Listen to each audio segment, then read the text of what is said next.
Are you satisfied with your understanding of sustainability? If you are not, imagine a journey together, a pluralistic one, with academia, innovators, startups, NGOs, all looking for solutions to the greatest challenge of our time. My name is Samuele Tini, and this is the Sustainability Journey. Welcome to another episode. Today, we are going to discuss the role of SMEs, the role of women and businesses, especially in the global south. And we will do it with an expert, somebody who is leading the green and inclusive value chains at the International Trade Center. I'm very pleased to have here a changemaker and a leader from our neighboring country, Uganda, Vanessa Erogbogbo. Thank you so much, Vanessa, for being here with us today. Thank you very much, Samuel. It's a true pleasure to be here with you today. I'm really looking forward to this discussion. Vanessa, before going into the topics and the discussion and how trade can also foster growth and sustainable development in our continent, we want to know a bit more about you. Who is Vanessa? What is your sustainability journey? Samuel, that's a really interesting question. And I think we as human beings, as adults, are so much influenced by things that happened in our early childhood in a way that sometimes we don't realize. So I was born in Uganda in the mid-70s.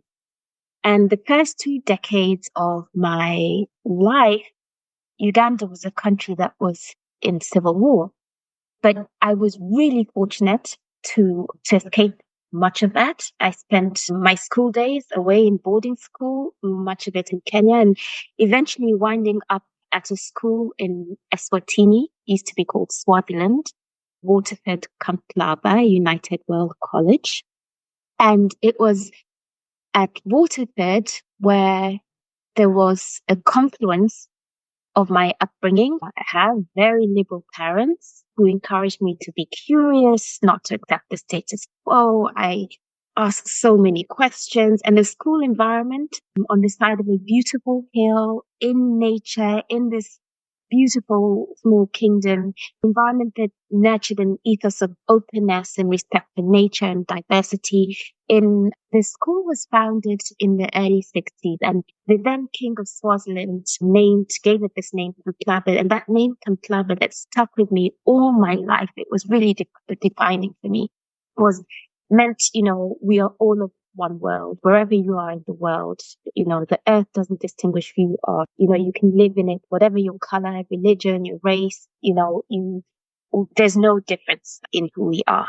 And it was that foundation with that foundation, I entered the world of work, first in commercial banking, then in development finance, and then landing here in Geneva to work at the International Trade Center, where those values found a home in work. So I have a degree in engineering and MBA in business. I've always had this interest in trade. And from the global south, I have a personal, development is personal for me, countries moving, in the world economically and people having dignified lives. And then I find myself with the opportunity to contribute to the greatest challenges, to bring that curiosity, that openness, so that background in science and engineering, to helping solve some of the world's greatest crises. And, our Secretary General, Antonio Guterres, he said, we must lead. We must not make excuses. There's no waiting for others to move first. We have to go now. So I find myself, not just the planet in general and people in general, but for my own 2 children, being privileged to contribute my skills and my knowledge here at ITC to creating solutions, to mobilizing the business community, to addressing our greatest challenges, the SDGs, climate and ecological crisis. Vanessa, it's a story that we can see repeats itself. Many, and as you say, the early childhood is where we have nurtured and we have also understood this deep connection. And I really appreciate that this podcast has no border. Everybody is on board because those are the problem of our species, the human species. So we need to work it together. And you are doing a wonderful job. And we want to understand a bit more the challenges and the opportunity and what are you creating, the impacts that are you creating at the International Trade Center. But before going maybe to discuss the business and the international trade and the role can have for sustainable development, can you tell us, for our audience, which might not be familiar with it, in a nutshell, what is the International Trade Center?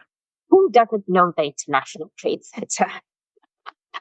We are a great agency. We're the joint, it's the technical assistance agency of the United Nations and the World Trade Organization.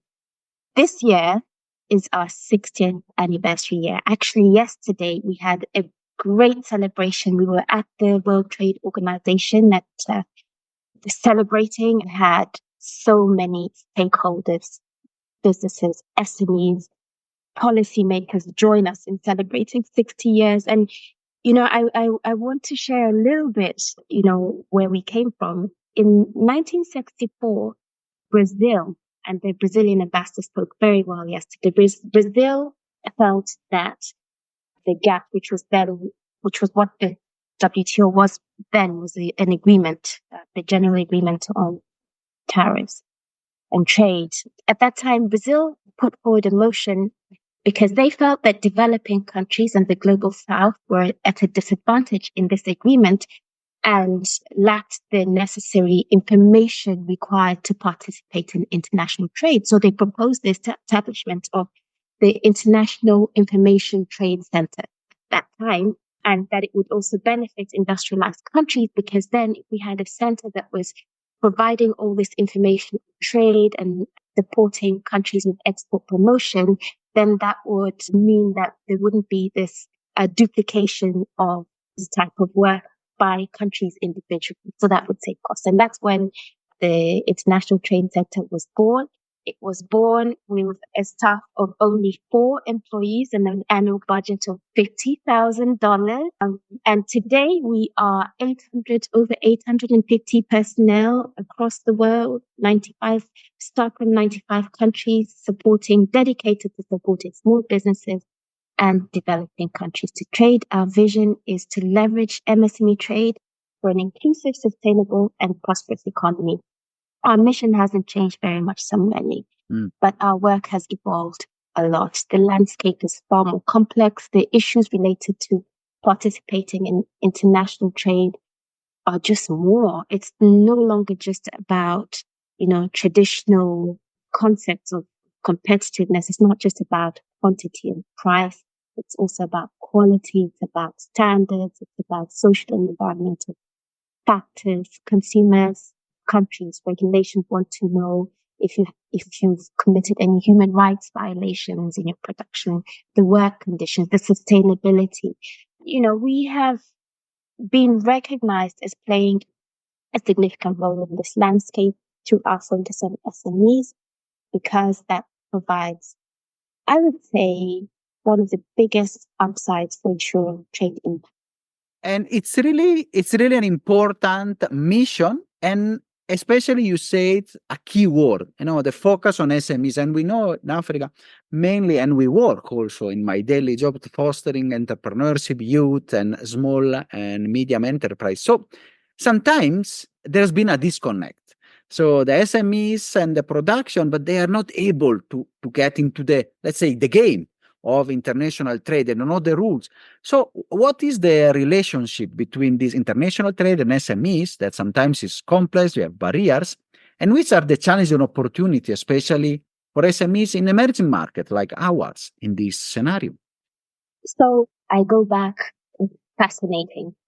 When I'm driving around and looking out of the window, I always laugh and say, literally every individual in Uganda is some form of SME or entrepreneur. Everyone is, hustling and doing some form of business. So indeed, it's an incredibly important sector in entrepreneurship and SMEs on the continent. It's, you can't, if you've never been to Africa, you cannot imagine the amount of energy that goes into business. And, it's a challenge of jobs, especially for the youth on the continent, and entrepreneurship is for individuals to earn some sort of income. Now, when it comes to businesses, the relationship indeed, as you said, is quite complex. And SME face some important market access barriers. And one I mentioned when I talked about why TT was founded in the first place was information gaps. So accessing information on which are the markets, what are the trends, what are the market requirements, what's the documentation I require to export. This can be quite challenging for small businesses. And then we have non-tariff barriers. Maybe requirements that an SME has to meet that aren't related to tariffs or taxes. And this disproportionately affects small businesses. So if you think about, let's say, documentation or small business has to complete to compliance with a quality standard, that might, be more difficult for them to complete. A large company might have a whole department dedicated to their international trade activities, but a small business may not. They may have the lower capacity also to address the complex evolving regulatory landscape.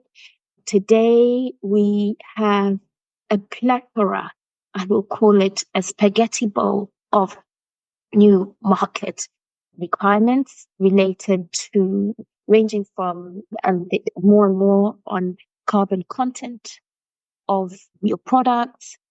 Again, I mentioned human rights, child labor, deforestation-free commodity. So you have this whole plethora, and it's not just in terms of the themes that they deal with, but each country seems to be developing their own view on these regulations. And then you also have the market with its own voluntary requirements, voluntary sustainability requirements, different sustainability schemes.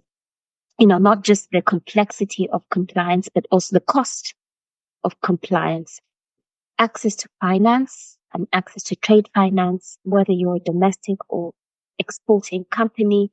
And then, climate change. When I joined ITC 13 years ago, and yes, environment was an issue, but today, increasingly, we are being requested for support on adaptation, support, SMEs actually manage the impacts that climate change is having on their businesses, which was not as much as it was when I joined ITC, it's a relatively short period of time to see such a big. The trade also enables transfer of knowledge, know-how, technologies. It can help businesses upgrade and move up the value chain. We know that companies that trade tend to offer better jobs, more stable jobs. So it's a really important factor for sustainable development. There are many opportunities on the continent. For example, the AFCFTA, the Continental Free Trade Agreement, trade. There's a growing market for sustainable products. Yeah. And it's growing. There's a growing interest in, let's say, niche or health products. So there's an opportunity there. And interestingly, sometimes these new regulatory requirements can also, whilst there's no arguing that they have their challenges, they can also offer opportunities. Recently, we hosted a discussion on deforestation-free value chain, and it was fascinating. There was a representative from a farmer cooperative from Uganda, talking about how they're preparing themselves adhere to the new European Union's deforestation-free value chain regulation. The representative was saying that because they have to create profiles of the farmers and collect quite a lot of very specific data on the farmers have been able to use that data to access formal financial services, because now they actually have a profile, they have a geolocation, they have all this information that's providing them with that. And, beyond Uganda, in Asia as well, we're seeing a lot of new businesses, startups, focusing on technologies to support the green transition, right? So there are a lot of companies now. So this is creating a new market opportunity also for youth in developing new technologies that can support this transition. So I And think. Mhm. fantastic. No, no, it's really fascinating. And you see also when you shift the perspective, it's not just a challenge, but it can be also an opportunity. I really liked, especially I'm sure it will be on coffee, a cooperative of coffee or cocoa. I mean, one of the Yeah, coffee. absolutely. Yeah. So, and then we have, since we are also doing some work here in Kenya, in my job zone on coffee, that is also the big problem. But it's also the great opportunity also that is ahead of us. And I want to ask this question because I'm sure you are at the forefront of this transformation and turning challenges to opportunity.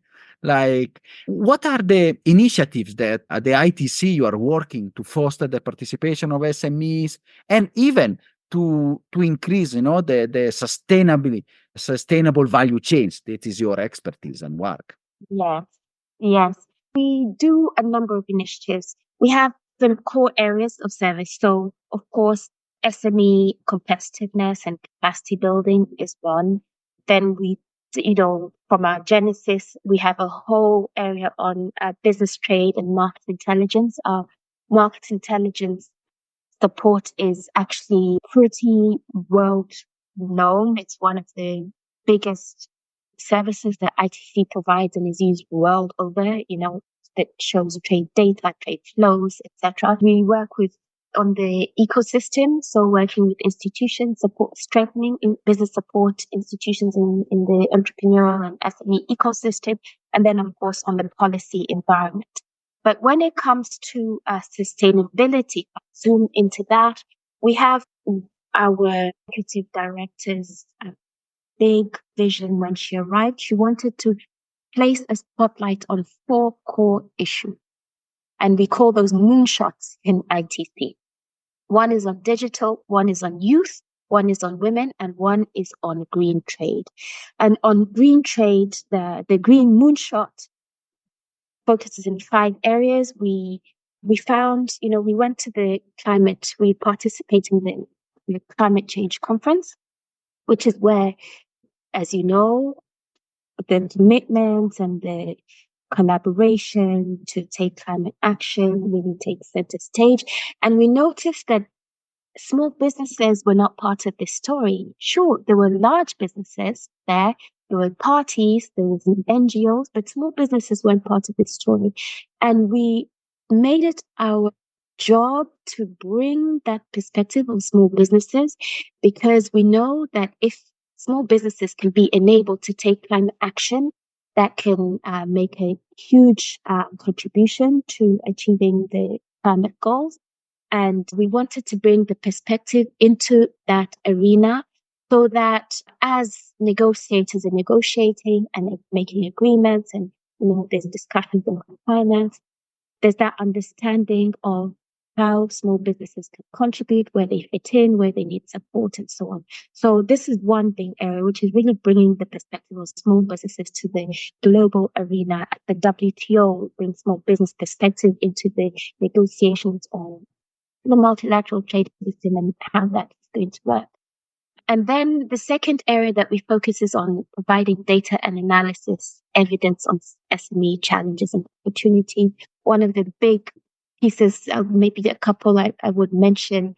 One, we've done on deforestation, the value chains. We actually, if you have a look on our website, intercem.org, how different regulations can materialize in different commodity producing countries.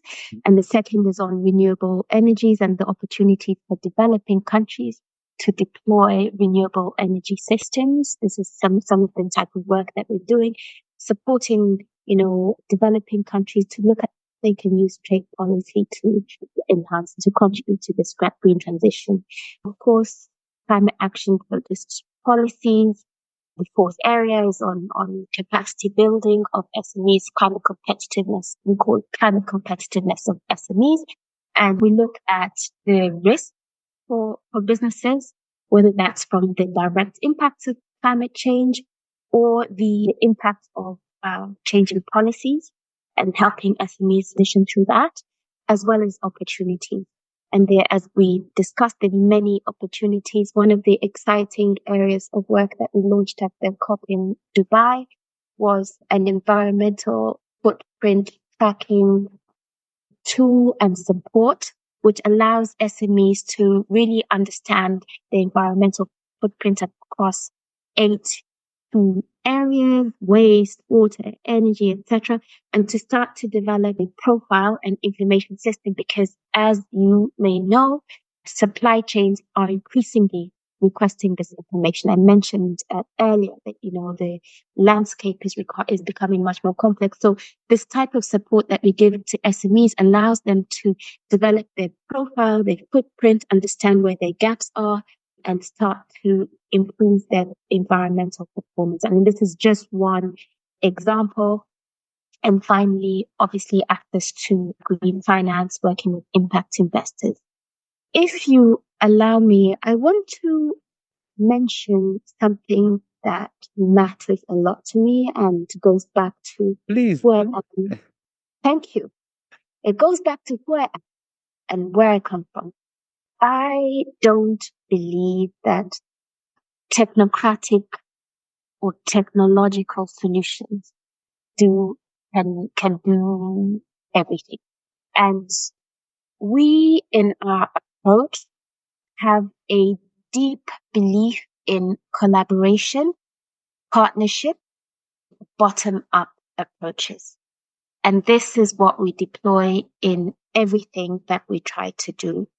For example, through our work in agribusiness value chain, we actually call that alliances for action, where we work with the stakeholders to understand their challenges. We work with them to develop the solutions, and we deploy the solutions together with the stakeholders on the ground and actors across the value chain. So cocoa, for example, where we're working in Ghana, in West Africa. West Africa contributes 80% of the world's cocoa output, and we're working in West Africa with entities like the Kwapa Cocoa Farmers Union.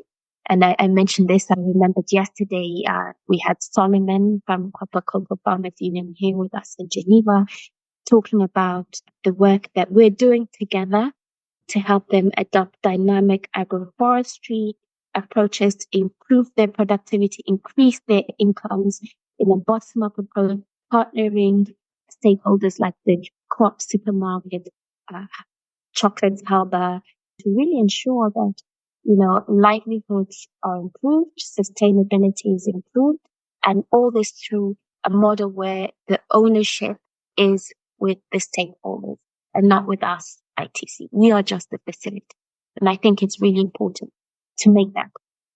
Wow, that is really a great lot of initiatives, and it's really important what you said, the work and that you are, and the example of the cocos, because that is also the approach that from the bottom up and the work that you are doing with the farmers and the SMEs, it really help them to achieve even more and more. And on going on that, usually one of the things that we have is important international trade. One of the discussion that usually are also here that and the disputes that are around also within our East African community. So we say that South-South trade is often more difficult or travel and journey because it's cumbersome. There is a lot of red tape, bureaucracy, and conflict. So how the ITC is playing a role to foster this huge and largely, I would say, untapped opportunity for South-South cooperation and trade and work, which could be a really an important engine for development. Pardon me. Hit a very important nail on the head, Samuel. And I think it's in our DNA, this South-South cooperation. We bring together many communities, even, picking up where I left off in the cocoa chain. Solomon was describing a journey that we facilitated for him and the Kwapa Cocoa Farmers Union, where they visited some facilities in Bolivia. We arranged for them to visit some facilities in Bolivia and to learn how in Bolivia they growing cocoa in its natural environment in the forest and bringing those practices across to Ghana. For example, we have a network of green hubs where we work with institutions to help them, develop their competencies in sustainability and therefore be able to help the businesses that they work with. And, these institutions span from Peru to Vietnam to Ghana to Kenya to Nepal. And, we bring them together as a network to share experiences, to learn, to exchange. I mean, this is very much a part of the work that we do, bringing people together to learn, exchange, to dialogue, to foster trust. I think that's what's going to help us a lot: trust, collaboration, and understanding. We also have some programs that are specifically built around increasing trade. So, for example, we had a program supporting trade between India and East Africa. And there, we had the exchange of technologies, Indian investment across Rwanda, Uganda, Kenya, Ethiopia. Some of the products that we covered were, chilies, ginger, and others, So I couldn't agree more with you. And you know what, Samuele? Some of these technologies as well tend to be even more appropriate. The South-South exchange of technologies can be even more appropriate. This is the way of the world. And also, if I may conclude with, these are the fastest growing populations. These are the fastest growing economies. These are the fastest growing markets. Challenge, but also there's a huge opportunity. And I totally agree with you. I've been on the continent for the past 20 years and planning to stay, a bit more. You never know in life, but we have life expectancies going up, so we hope to reach another maybe 60 or 80 years here on the continent. So it's really important, and we will touch about that, the African century that has been discussed. I want to touch another point before going to that discussion. It's about the role of women, because there is a largely untapped engine that is, especially for entrepreneurship, that can be, but I meet every day more and more women that are doing wonderful job. They are creating innovative startups. Some they've come to the articles we write, some they are come to the podcast, and they're really transforming community, solving social problems, and also creating value. I want to ask, what is the role of ITC? How you are also fostering, as a woman, also as a woman leader, women-led businesses, and especially in our context? Team work on women has been one of the most exciting areas that we worked in. And, we did some research. I think that was back in maybe 2013. And we did surveys of 40,000 businesses across the world and found that only 1 in 5 exporting companies was women-led. And, we had initiatives on women in trade at the time, but we took a decision to really scale up what we were doing, and we set up the She Trades initiative.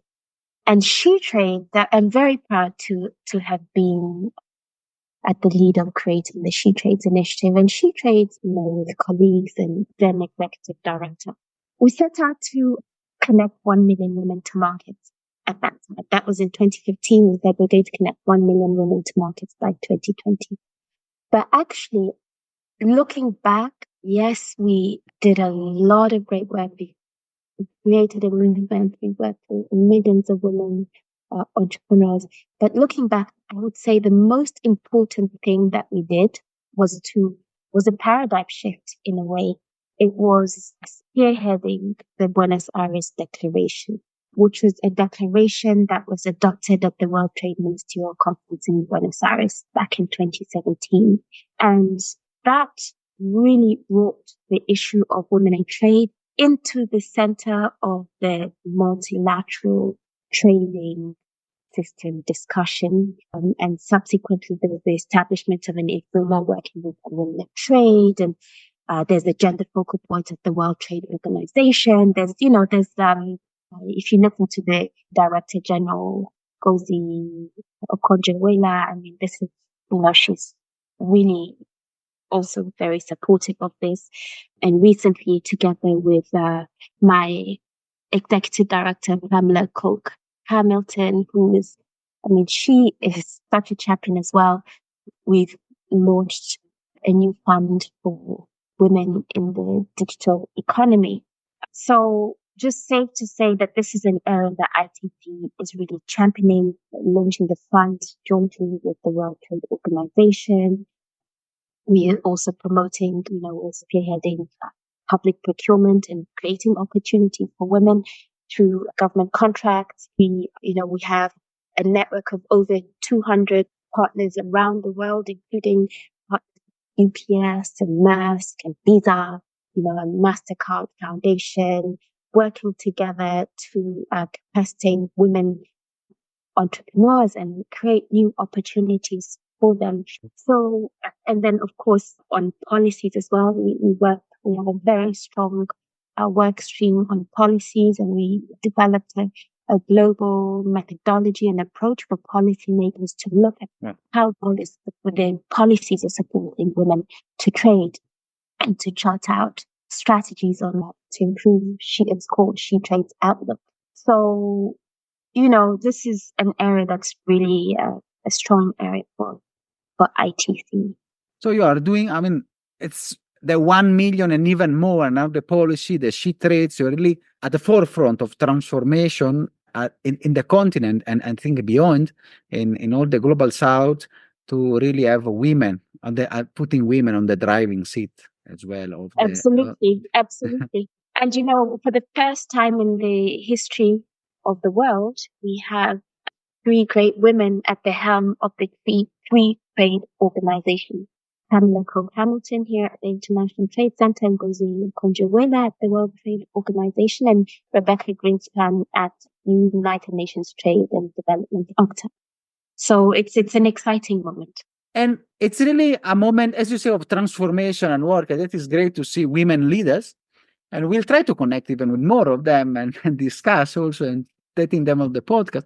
And in this journey of transformation, we also, let's say, the global south and Africa, where we live. It's now the continent where growth is happening. As I said before, the IMF say this is the African century, population is growing. So what is your view as a leader?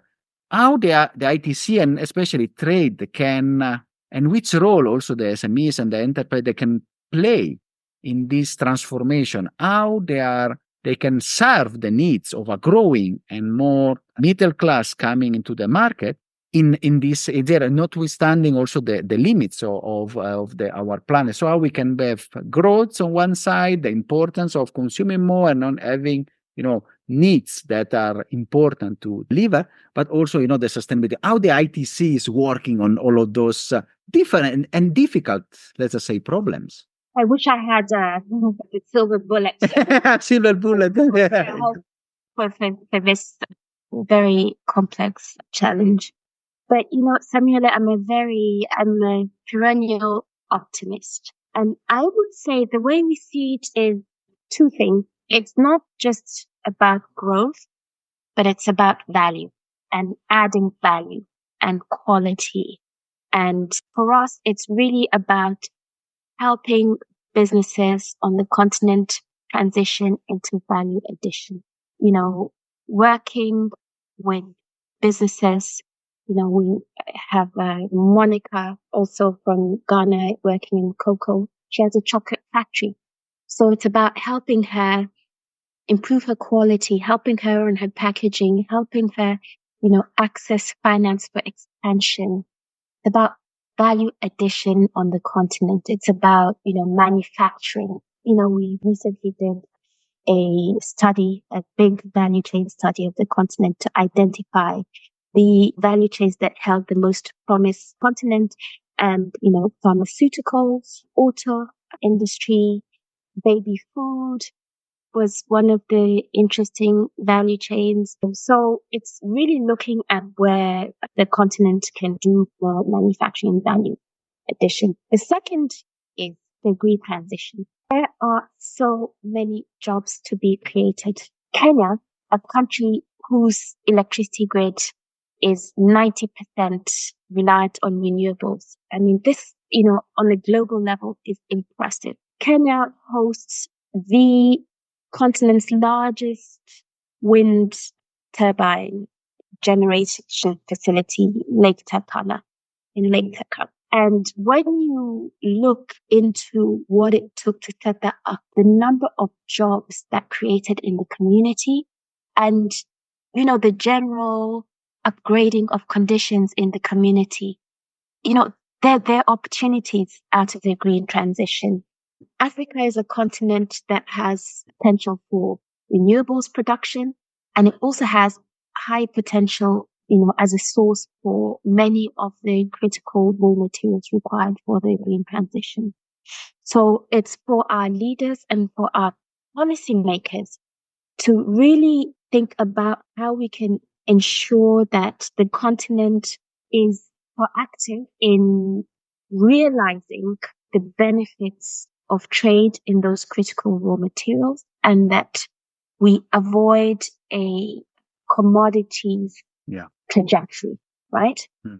And, I think it's a negotiation. Yes. And it's a collaboration. It's a partnership.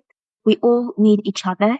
We all need to work hand in hand to develop these value chains and to create those opportunities for the small businesses and the communities that, that are part of our regions where all these assets are.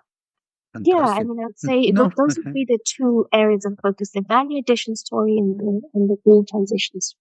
And it's a really interesting part and vision, and I'm really sure that also working every day, we see that part, and we are trying to foster more value addition work, and there is a huge potential. So we don't look also at the crisis, but also at the positive sides on how we can leapfrog in a way, also development, as you say, in transition in the green economy. It's really a continent where, let's say, we have the future ahead of us. It's really promising. And it's a happy continent, Yeah. I think people don't realize it's a place where there's a lot of happiness as well. And let's capture some of that energy and happiness. And, I'm hopeful that we will do well. No. We are up, and this is the spirits that we need to have, happiness, and this is also great quest of also of humanity, being happy, which is not about material, but that is also, I mean, it's another thing, another conversation about this. The crisis also, that especially in the global north is there a big material viability, but then decreasing happiness. That is also important to discuss that. And, we would like to tap on your wisdom and your leadership for a lot of that, but, we are also the time, and we are also conscious of your time. But we want to tap again and ask you our last question. As Vanessa, as you are a leader, you are there at the ITC, you are overseeing transformations all over the country, all over the world. So for people like us, like me, and which are down here on the earth, so the bottom, let's say, in a way of the pyramid. So we can tell us which are the tips you can share with us as an entrepreneur, especially here in the global south, what we can do to navigate this complexity and really try to achieve more. So actually, I am going to share what I have learned from the best entrepreneurs, what I see them do. Number one, your network is your net worth. 1,000%. Your network is your net worth. So you need to get out there, build your local network, build your national network, join a business support organization, join a chamber of commerce, because that's where these opportunities come. An organization like ITC may not necessarily look for the individual entrepreneur, but will go through, the local institutions. The second one is stay informed, stay informed about, regulations, standards, trade information.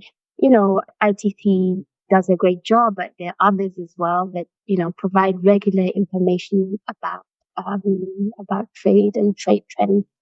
And the third is, learning and adapting, and, being agile, being able to shift and change. We saw during COVID, entrepreneurs who were able to adapt and shift, what they were producing, how they were producing, survive through that. So I would say those three things: network, information, and adaptation. Fantastic, Vanessa. It's really important.